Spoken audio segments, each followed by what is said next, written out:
Oh, madami pa tong grupo natin ha.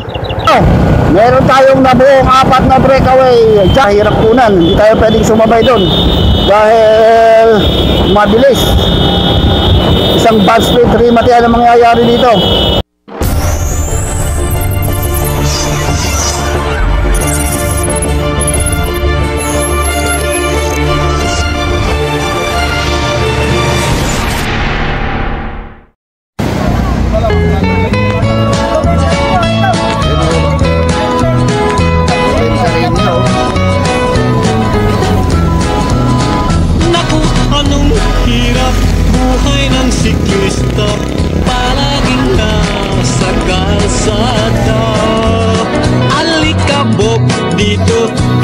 Buhangin doon ang masasagat mo sa tuwi-tuwi na.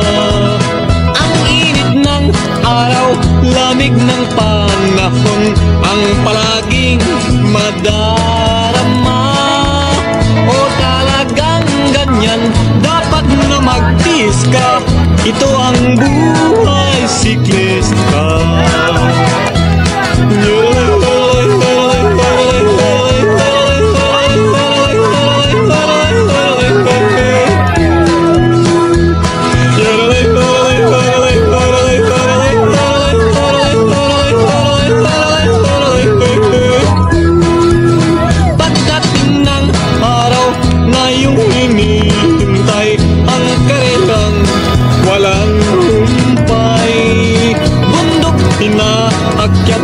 Lubak pinapagtas, pawis namin ay pumapatak. Pagkain na ubus, uhaw tinitis, ang hiningay kinakapus. O talagang ganyan, dapat na magtiis ka. Ito ang buhay siklista.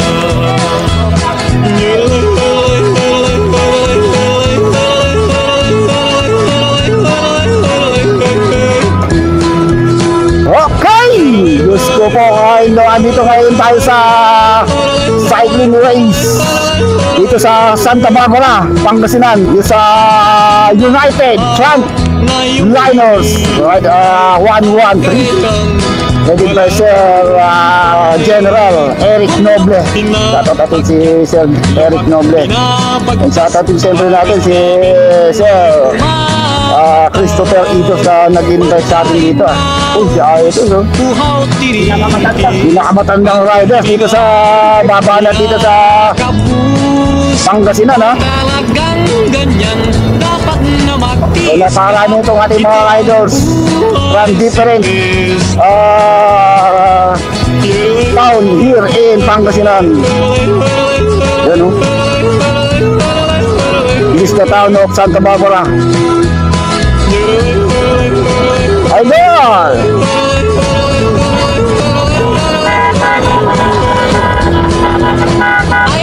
Oo, mukhang nagkakabakbakan na, ha?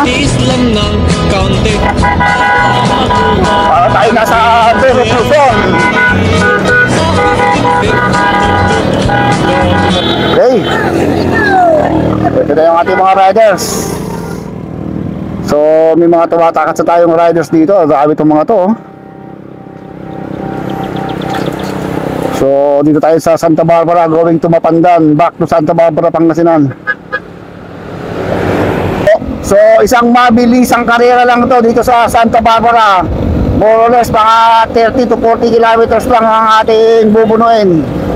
So, meron tayo mga bumibitaw dito sa likod. Mabilis! So, naiiwan na dito si Bobby Morales ng mga karerang Pangasinan. May mga tumatakas na tayo sa harapan, eh. May mga riders na tayo, mga tumatakas doon sa ating breakaway sa harap. So napakarami nitong ating mga participant. Para bago tayo manood ng Tour of Luzon, ay dito muna tayo manood sa Tour of Santa Barbara, sponsored by the General Eric Noble, the United Frontliners number 113 compact division, ha. So dito na sa likod itong si Jesus Garcia. So mamaya magkakanan tayo patungo sa bayan ng Mapandan, Pangasinan. Ikakabara tayo na rin sa harap, no? May mga grupo na tayong tumatakas dun sa harap. Mabilis yung takbuhan, 55. Mabilis lang matapos to. 55 kilometers per hour. Meron tayong tumatakas pero mukhang didikitin na ng ating main peloton.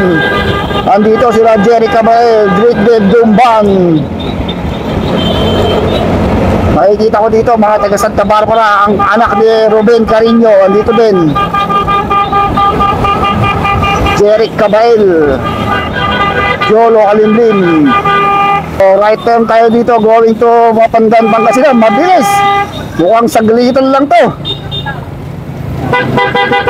Grabe. So papaka tayo sa bibayan ng Mapandan. Ito no, madiin ha. Madiin na po pedal to. Rider number 47. So mabilis. Hindi tayo makahabol doon sa harapan. Pero wala pang nabuong breakaway. So kakanan tayo dito. Pabalik na tayo sa Santa Barbara, Pangasinan. Napakabilis. So malapit na tayo sa kabayanan ng Mapandan, Pangasinan. Asok na wala pa rin tayo nabubong breakaway sa harap. Medyo nahihirapang tumakas itong mga riders natin. Makapal eh. So meron lang pa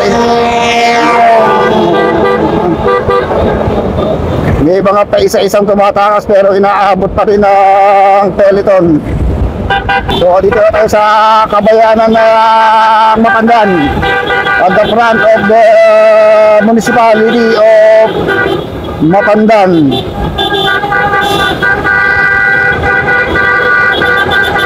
So buong buo pa rin itong ating mga riders, mukhang walang makakatakas dito. Grabe, masikip itong ating kalsada, hindi tayo maka-overtake. Meron tayo mga riders sa tumatakas pero daglian din na nadidikitan ng ating peloton dahil sariwang sariwa. Malalakas pa.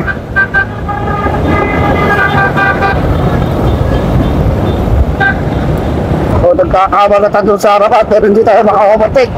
Grabe. Maraming sasakyan dito sa atin sa medyo makita.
Tumatakas dalawang riders dito. Dalawa, ito nasa breakaway natin. Napakarami.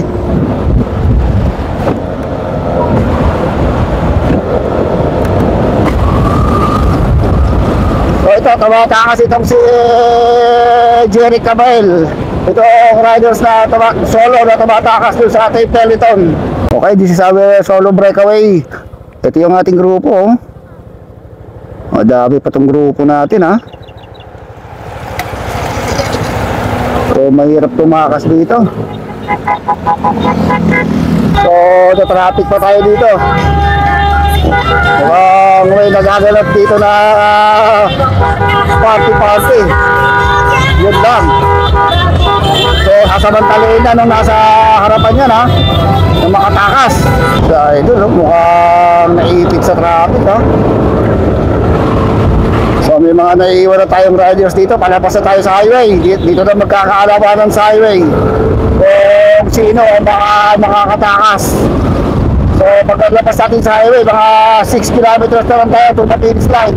Okay, dito na tayo mag-aabot sa highway. Medyo lulubang ng konti itong ating kalsada rito. So may mga grupo nang nahiwalay sa harapan.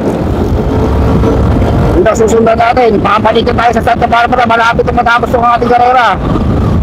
Mga 5 kilometers to the finish line. Shoutout mo natin si General Eric Nobre at ang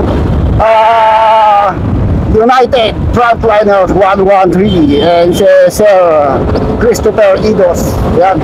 So nagkawatak-watak na itong ating grupo. Magtatagumpay kaya yung mga grupong tumakas sa harapan. Marami pala yung grupong nasa harap.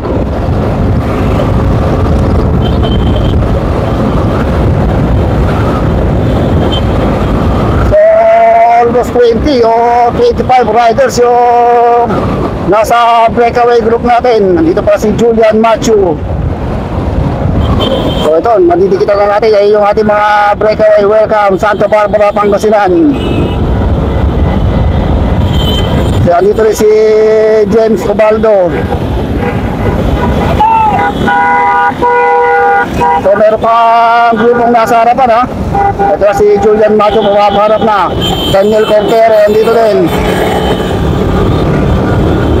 So napakarami nitong ating mga riders. Ronnie Ramos.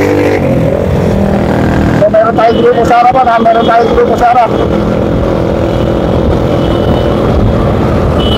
So ito, meron tayong nabuong 4 na breakaway. John Rick Manzano, Danny Harabata, Mac Laplana at isang rider number 73. So umagwat na sila ng mga 120 meters doon sa ating main peloton.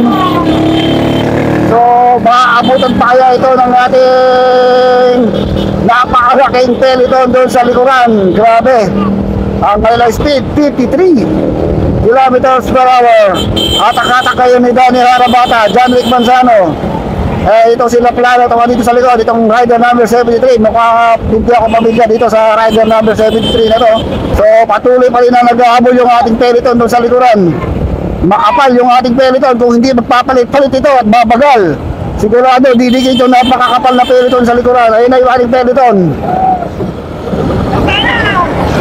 Lampana!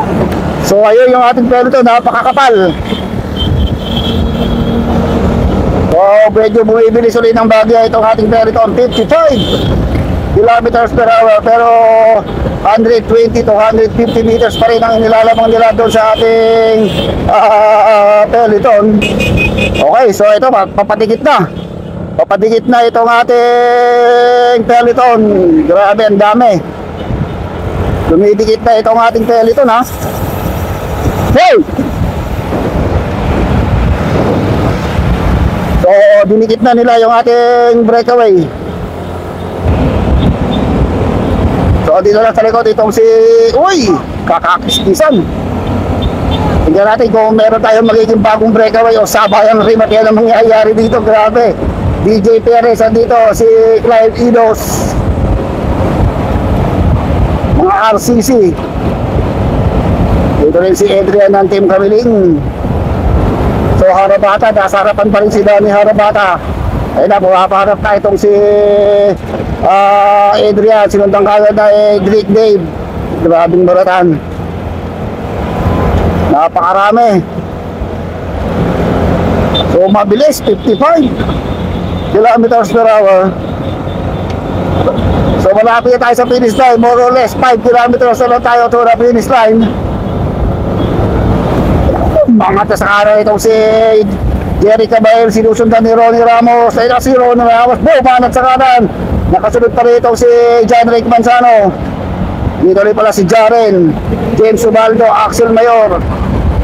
Oh, may humiiwalay na naman tayong rider sa harapan. Si Jerry Caballero yung ito sa harap. Napakabilis ng balatan ng ating mga riders. Oo, kiskisan. Grabe yung kakakiskisan dito. Speed nila, hindi bumahawa ng 50. So isang band sprint remat yan ang mangyayari dito. Grabe, nakakatakot na naman na remat yan ang mangyayari dito. Pumaparap na si Axel Mayo sa harapan. Nagkakabalatan nung sa harap.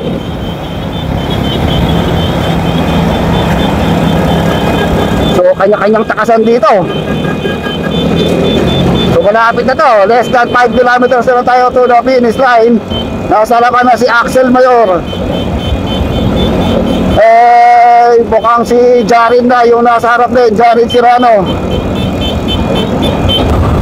Okay, dami. Napakabilis tong takbo.